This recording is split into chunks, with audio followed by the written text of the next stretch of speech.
Hi guys, good morning. Welcome back to cook smart with Savi. ಇವತ್ತಿನ recipe ಬಂದು tomato bath. Come let start. ಒಂದು ಕುಕ್ಕರಲ್ಲಿ ಸ್ವಲ್ಪ ಎಣ್ಣೆ, ಚಕ್ಕೆ, ಲವಂಗ, ಏಲಕ್ಕಿ, ಸ್ವಲ್ಪ ಸೋಂಪು ಮತ್ತು ಕಸ್ತೂರಿ ಮೇಥಿ ಇದನ್ನೆಲ್ಲ ಹಾಕಿ ಒಂದು 2 ಮಿನಿಟ್ಸ್ ಚೆನ್ನಾಗಿ ಫ್ರೈ ಮಾಡೋಣ. ಮತ್ತು ಪುದೀನ, ಕೊತ್ತಂಬರಿ ಸೊಪ್ಪು ಅದನ್ನು ಹಾಕಿ ಒಂದು 5 ಮಿನಿಟ್ಸ್ ಫ್ರೈ ಮಾಡೋಣ ಚೆನ್ನಾಗೆ. ಫುಲ್ಲು ಅದನ್ನು ಚೆನ್ನಾಗಿ ಫ್ರೈ ಮಾಡೋಣ. ಮತ್ತು ಒಂದೆರಡು ಆನಿಯನ್ ಅದನ್ನು ಒಂದು 2 ಮಿನಿಟ್ಸ್ ಫ್ರೈ ಮಾಡೋಣ.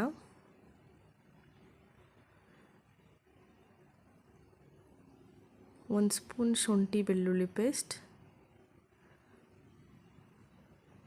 ಮತ್ತು ಅದನ್ನು ಫ್ರೈ ಮಾಡೋಣ, ಶುಂಠಿ ಬೆಳ್ಳುಳ್ಳಿ ಫ್ಲೇವರ್ ಬರೋ ಗಂಟ. ಮತ್ತು ನಾನು ಟೊಮೆಟೊನ ಗ್ರೈಂಡ್ ಮಾಡಿ ಇಟ್ಕೊಂಡಿದ್ದೀನಿ ಮೊದಲೇ.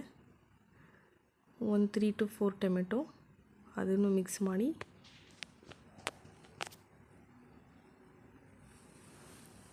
ಸ್ವಲ್ಪ ಉಪ್ಪು,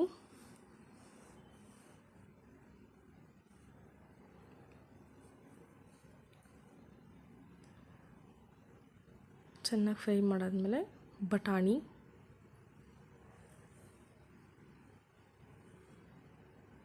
ಒಂದು ಸ್ಪೂನ್ ಧನಿಯಾ ಪೌಡರ್,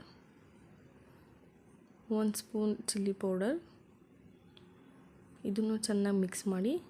ನಾನು 1 ಗ್ಲಾಸ್ ಆಫ್ ರೈಸ್ ತೊಗೊಂಡಿದ್ದೀನಿ, ಸೊ ಅದಕ್ಕೆ 2 glass of water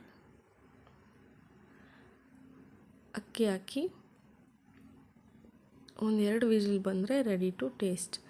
please try at home and do like, share and subscribe to my YouTube channel cook smart with Savi.